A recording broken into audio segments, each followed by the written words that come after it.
adalah gembalaku, takkan kekurangan aku. Ia membaringkan aku di padang berumput hijau. Saudara-saudari yang terkasih di dalam Kristus, selamat pagi. Salam jumpa lagi dalam Sabda Siap Saji, Selasa 28 Februari 2023. Mari kita berdoa dalam nama Bapa, Putra, dan Roh Kudus. Amin. Allah Bapa yang Maha Murah, kami bersyukur karena Engkau berkenan menyuburkan hidup kami dengan rahmat pengampunan. Semoga dengan menjaga kesucian diri melalui laku tapa, jiwa kami dikuatkan untuk merindukan-Mu. Dengan pengantaran Yesus Kristus Putra-Mu Tuhan kami yang bersama dengan Dikau dalam persatuan Roh Kudus hidup dan berkuasa Allah sepanjang segala masa. Amin. Tuhan bersamamu dan bersama rohmu. Inilah Injil Yesus Kristus menurut Matius. Dimuliakanlah Tuhan. Dalam khotbah di bukit, Yesus berkata kepada murid-muridnya, dalam doamu, janganlah kamu bertele-tele, seperti kebiasaan orang yang tidak mengenal Allah. Mereka menyangka bahwa karena banyaknya kata-kata, doa mereka dikabulkan.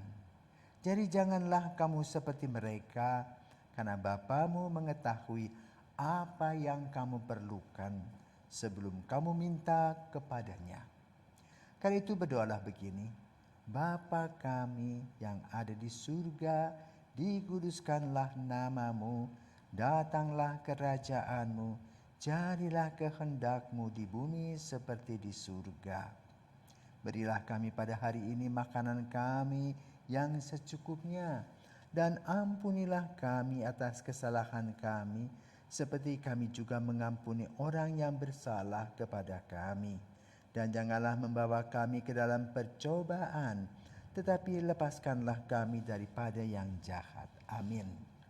Karena jikalau kamu mengampuni kesalahan orang, Bapamu yang di surga akan mengampuni kamu juga. Tetapi jikalau kamu tidak mengampuni orang, Bapamu juga tidak akan mengampuni kesalahanmu. Demikianlah sabda Tuhan. Terpujilah Kristus. Romo, Injil tadi mengisahkan bagaimana Yesus memberitahu doa yang benar, yang sekarang ini kita sebut sebagai doa Bapa Kami. Namun yang saya lihat, doa Bapa Kami ini hanya sebatas doa yang formal saja.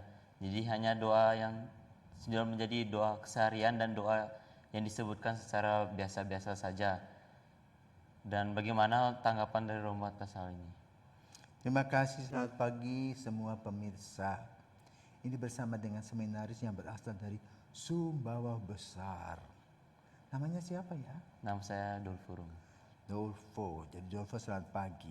Pertanyaan bagus. Hari ini Yesus menegur kita juga agar doa kita ini efektif dan efisien. Bukan hanya asal bunyi. Itu digambarkan, janganlah doamu seperti orang yang tidak mengenal Allah. Artinya apa? Tidak jelas subjeknya kepada siapa, apa yang kamu mau minta, bertele-tele, tidak jelas. Ya. Karena itu kalau kamu berdoa, Yesus mengatakan, kunci kamar, berrelasilah dengan Bapa di surga dengan baik. Nah lalu, apa sih yang kamu doakan? Nah kita diajar oleh Yesus, inti dari sebuah doa, satu kesadaran. Bahwa kita adalah makhluk ciptaan, maka kita harus bersyukur kepada Tuhan karena Tuhan senantiasa memberikan kepada kita hidup dan kesempatan. Syukur puji kepadanya. Yang kedua, kita mohon agar semua pekerjaan dan doa kita diberkati. Tetapi bukan hanya membalikan tangan, bekerja keras dengan kejujuran, kedisiplinan, dan tanggung jawab. Yesus memberikan contoh doa Bapa kami, doa yang sangat luar biasa. Di dalamnya intinya apa? Pertama adalah tentang Bapa di surga. Bapa kami yang ada di surga, ada tempatnya. Dimuliakanlah namamu, datanglah kerajaanmu, jadilah kehendakmu. Di atas bumi seperti di dalam surga. Jadi ada 4 hal. Tiang, 1 di surga. 2 dimuliakan, artinya apa? Kekal abadi. Lalu kehendak Dialah yang harus kita ikuti. Berilah kami rezeki secukupnya. Ya. Tapi yang kita buat apa? Minta kepada Tuhan rezeki berlebih-lebih. Ya. Kalau tidak diberi marah. Padahalnya Tuhan tahu apa yang perlu, penting untuk kita diberi.